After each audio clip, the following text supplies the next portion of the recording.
In this video, we can understand some other characters of living beings. This is metabolism. Firstly, we understand what is metabolism. This is a character of living things. You can see in this outline diagram, we can divided metabolism into two parts, catabolism and anabolism. आप इस diagram में देख रहे होंगे metabolism को दो parts में divide किया गया है, कैटाबॉलिज्म एंड एनाबॉलिज्म। हम कह सकते हैं कि मेटाबॉलिज्म कैटाबॉलिक एंड एनाबॉलिक दो प्रोसेस से मिलके बना है। आइए समझते हैं ये मेटाबॉलिज्म होता क्या है। There are two types of process, catabolism and anabolism.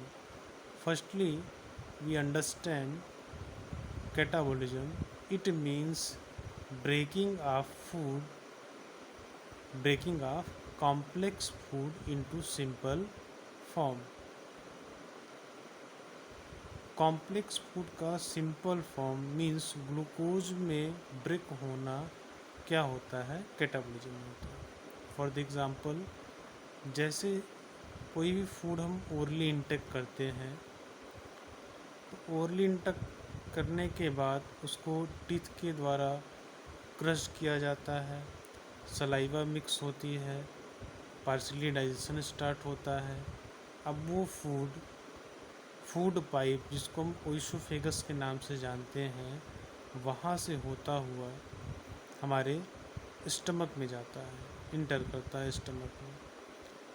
Stomach में गैस्ट्रिक जूस का सिक्रेशन होता है, जहाँ पर ये फूड का पार्शियली डाइजेशन होगा and after this they are transfer to small intestine. जैसे ही फूड स्मॉल इंटेस्टाइन में होता है तो वहाँ पे ढेर सारे एंजाइम्स का सिक्रेशन होता है, डाइजेस्टिव एंजाइम का सिक्रेशन होगा और फूड का कंप्लीट डाइजेशन हो जाता है। मतलब जो कॉम्प्लेक्स फूड हमने ईट किया था वो कन्वर्ट हो जाता है सिंपल फॉर्म में, ग्लूकोज के फॉर्म में। तो ये प्रोसेस होता है कैटाबॉलिज्म। अब उसके बाद क्या होगा, हमारे स्मॉल इंटेस्टाइन में फिंगर लाइक प्रोजेक्शन पाए जाते हैं जिनको विली बोला जाता है।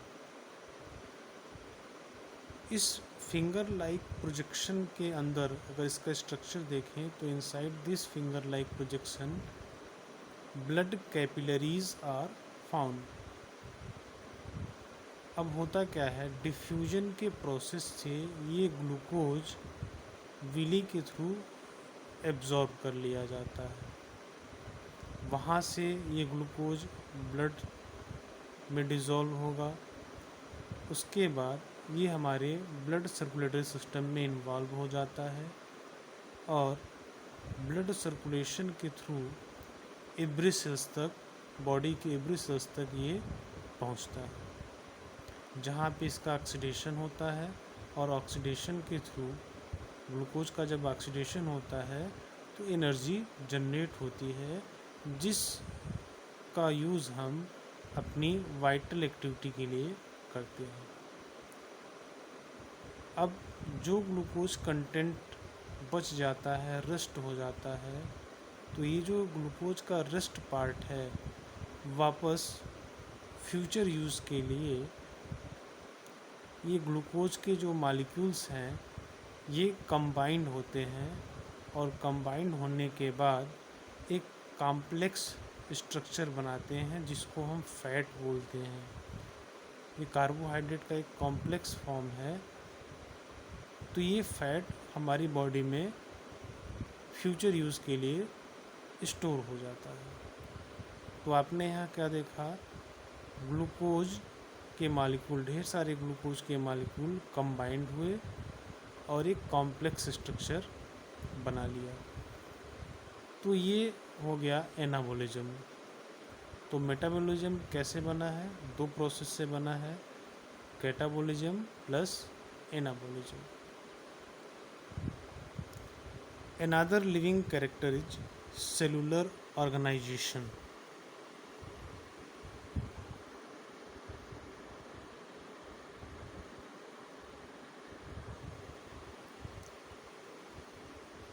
आप जानते होंगे जितने भी लिविंग थिंग्स होते हैं उनमें सेलुलर ऑर्गेनाइजेशन पाया जाता है। मतलब सेल जो है ये किसी भी लिविंग बींग्स का, लिविंग थिंग्स का स्मॉलेस्ट यूनिट होता है। सेल की डेफिनेशन भी यही है, cell is the structural and functional unit of living things. कोशिका जीव शरीर की संरचनात्मक एवं क्रियात्मक इकाई है। तो सेल भी क्या हुआ, लिविंग थिंग्स का एक कैरेक्टर है। जो नॉन लिविंग थिंग्स होते हैं उनमें सेलुलर ऑर्गेनाइजेशन नहीं पाया जाता। सेल को लाइव रखने के लिए यहाँ पे एक स्पेशल कंटेंट पाया जाता है जिसको आप प्रोटोप्लाज्म के नाम से जानते हैं। तो आज यहाँ हम प्रोटोप्लाज्म के बारे में भी थोड़ा सा डिस्कस करेंगे। आप देख रहे होंगे डायग्राम में मैंने एक सेल का डायग्राम बनाया हुआ है। तो इस सेल के डायग्राम में ये सेल एक मेम्ब्रेन के द्वारा कवर्ड है जिसको हम सेल मेम्ब्रेन के नाम से जानते हैं। सेंटर्ड में एक न्यूक्लियस है और ये न्यूक्लियस भी एक मेम्ब्रेन के द्वारा कवर्ड है जिसको न्यूक्लियर मेम्ब्रेन बोला जाता है। इसके बाद सेल के अंदर जो साइटोप्लाज्म है इसको मैंने डॉटेड लाइन से इंडिकेट किया हुआ है। This is the cytoplasm of cell.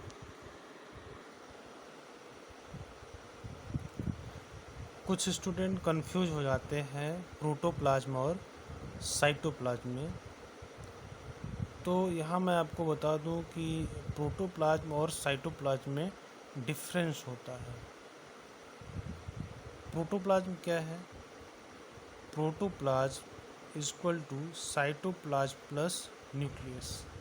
देखिए ये सेल की आउटर मेम्ब्रेन है जिसको प्लाज्मा मेम्ब्रेन के नाम से हम जानते हैं। ये न्यूक्लियस हो गया और न्यूक्लियस भी एक मेम्ब्रेन के थ्रू कवर्ड है जिसको न्यूक्लियर मेम्ब्रेन बोलते हैं।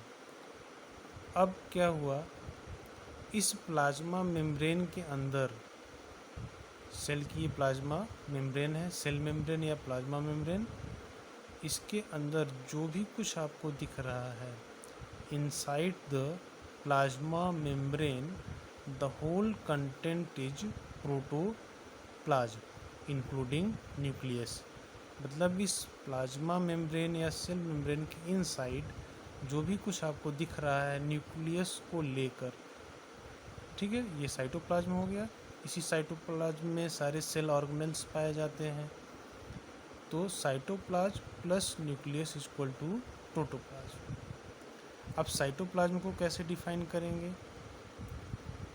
Inside the plasma membrane and outside the nuclear membrane the structure is cytoplasm. It is gel like medium in which cell organelles is found.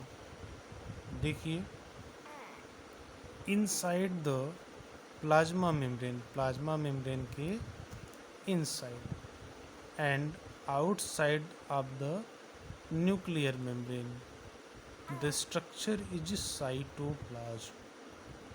ये जो स्ट्रक्चर आपको दिख रहा है ये पूरा प्लाज्मा मेम्ब्रेन के इनसाइड, न्यूक्लियर मेम्ब्रेन के आउटसाइड।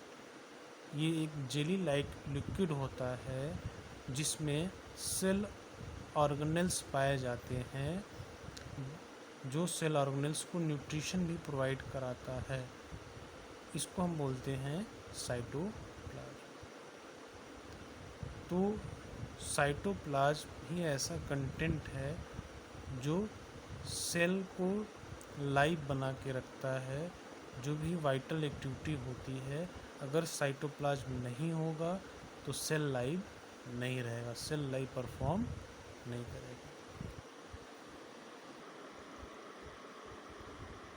लाइव प्रोसेस में सबसे पहले हम न्यूट्रिशन को डिस्कस करेंगे। Nutrition means to perform the vital activity every organism required food. The process of taking food to fulfill the requirement of energy is called nutrition. तो शरीर में ऊर्जा की आवश्यकता को पूरा करने के लिए, जैविक क्रियाओं के संचालन के लिए जो भी भोजन हम ग्रहण करते हैं उसको न्यूट्रिशन या पोषण कहा जाता है। Now we discuss modes of nutrition. There are two types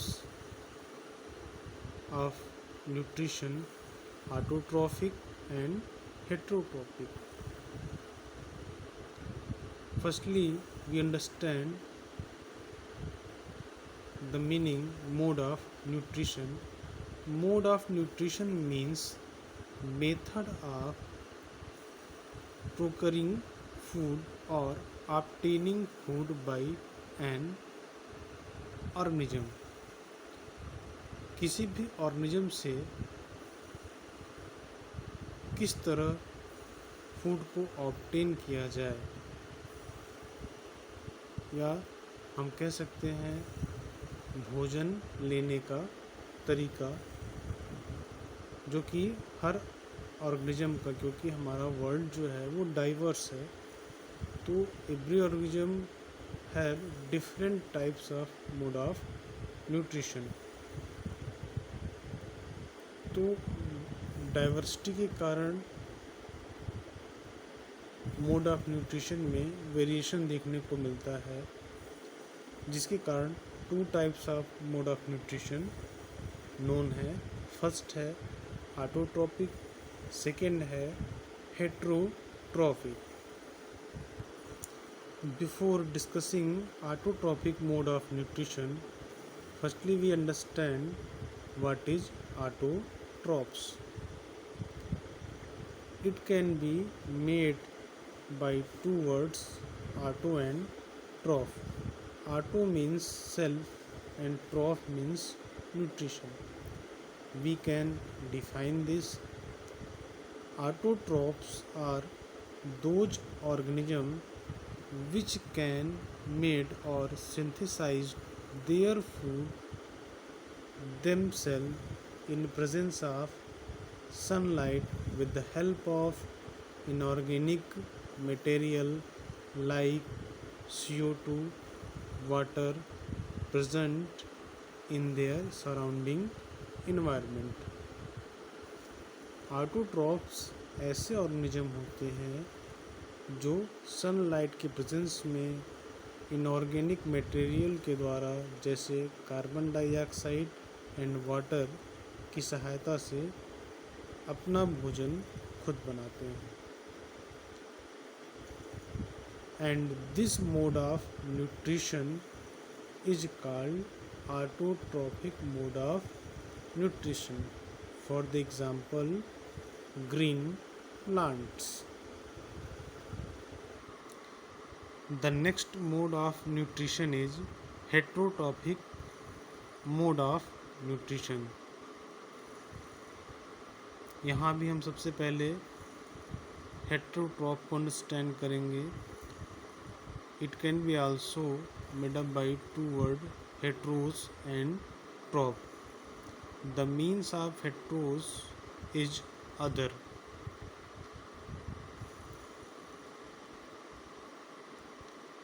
Heterotrophs are those organisms which depend for their food on another living organism. They obtain their food in other animals or plants. They cannot make their food themselves with the help of inorganic material like CO2, water. Heterotroph ऐसे organism होते हैं जो अपने food के लिए किसी दूसरे other animal पे, प्लांट पे डिपेंड होते हैं। ऐसे मोड ऑफ न्यूट्रिशन को हेट्रोट्रॉफिक मोड ऑफ न्यूट्रिशन कहा जाता है और ऐसे लिविंग ऑर्गेनिज्म को हेट्रोट्रॉफ्स बोला जाता है। जितने भी एनिमल्स होते हैं ये एग्जाम्पल हैं हेट्रोट्रॉफ के, जैसे cow, goat, buffaloes, tigers, lion, fishes. Now we discuss types of heterotrophic nutrition.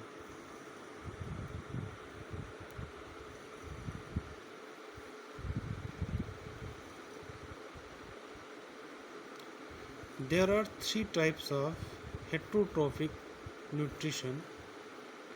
First is saprotrophic nutrition, second is parasitic nutrition, and third is holozoic nutrition.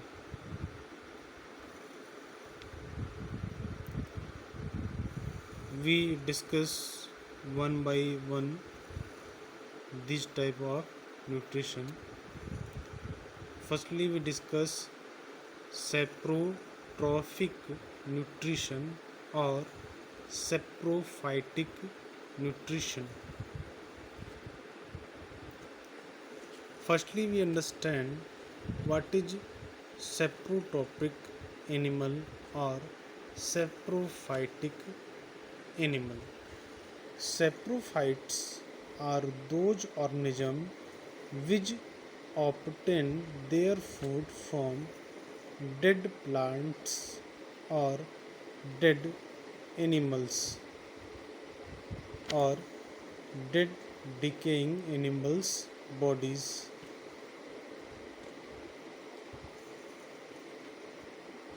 Saprophyte ऐसे ऑर्गेनिज्म होते हैं जो अपने फूड को dead decaying organic material से obtain करते हैं, चाहे वो रोटन लीव्स हो या एनिमल्स की डिकेइंग बॉडी हो। Now we discuss saprophytic nutrition. Saprophytic nutrition is that nutrition in which organism obtain its food from decaying organic matter of dead plants, dead animals and rotten breeds. तो ऐसे organism, living organism जो अपने food को सड़े गले मृत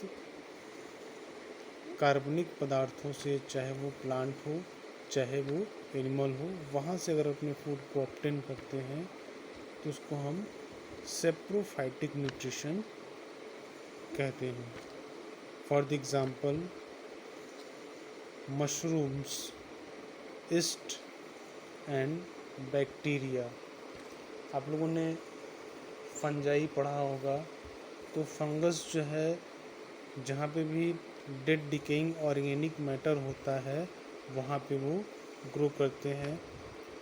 कुछ ऐसे बैक्टीरिया भी हैं जो डेड डिकेइंग मटेरियल पे ग्रो करते हैं। इनको हम saprophytic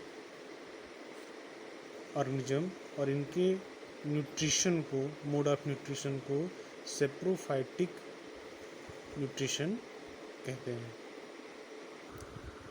second mode of nutrition is parasitic nutrition. Parasite means those organism which feed on another living organism called its host. Parasites are those organisms which depend for their food on their host without killing it, and the mode of nutrition is called parasitic mode of nutrition. Parasite ऐसे organism होते हैं जो अपने food के लिए किसी host पे depend होते हैं। ये अपने फूड को होस्ट से ही ऑब्टेन करते हैं। For the example, fungi, bacteria, some plants like Cuscuta, it is also called Amarville, some protozoan parasite, for the example Plasmodium, roundworm, these are the example of parasite. You know about Plasmodium, it is protozoan which cause a disease named malaria. आपने Plasmodium के बारे में सुना होगा। एक प्रकार का protozoans है जो मलेरिया काज करता है।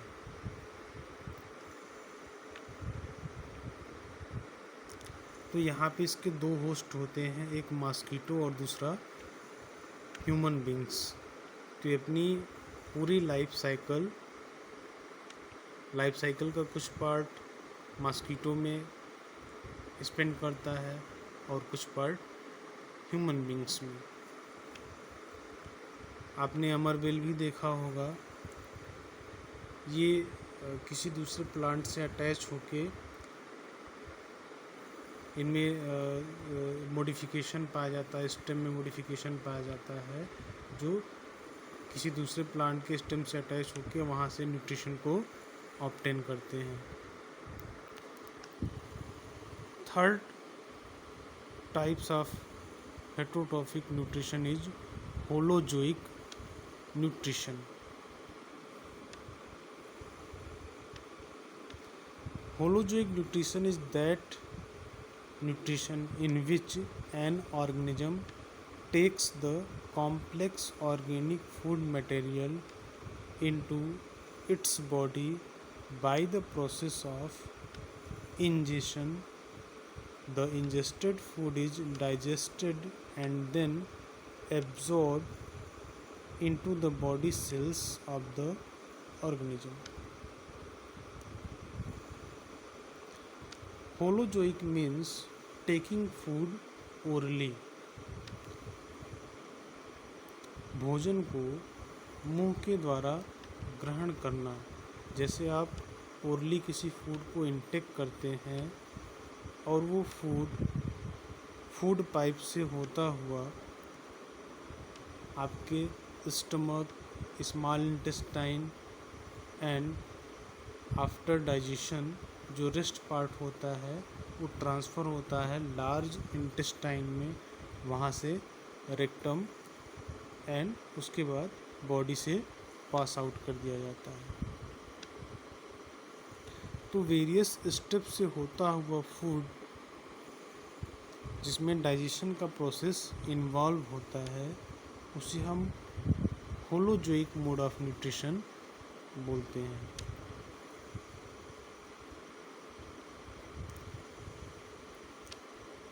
होलोजोइक मोड ऑफ न्यूट्रिशन में ढेर सारे वेरियस स्टेप्स इन्वॉल्व होते हैं, जिसमें फर्स्ट स्टेप है इंजेशन, सेकंड है डाइजेशन, थर्ड है एब्जॉर्प्शन, फोर्थ है एसिमिलेशन एंड फिफ्थ है ईजेशन। ये 5 स्टेप्स होते हैं जो होलोजोइक मोड ऑफ न्यूट्रिशन में सीन होते हैं। Mostly holozoic mode of nutrition जितने भी डेवलप्ड एनिमल्स हैं, लार्ज एनिमल्स हैं, डेवलप्ड एनिमल्स हैं, उनमें ऑब्ज़र्व होता है। नेक्स्ट वीडियो में हम लोग डिस्कस करेंगे nutrition in plant. Thanks for watching.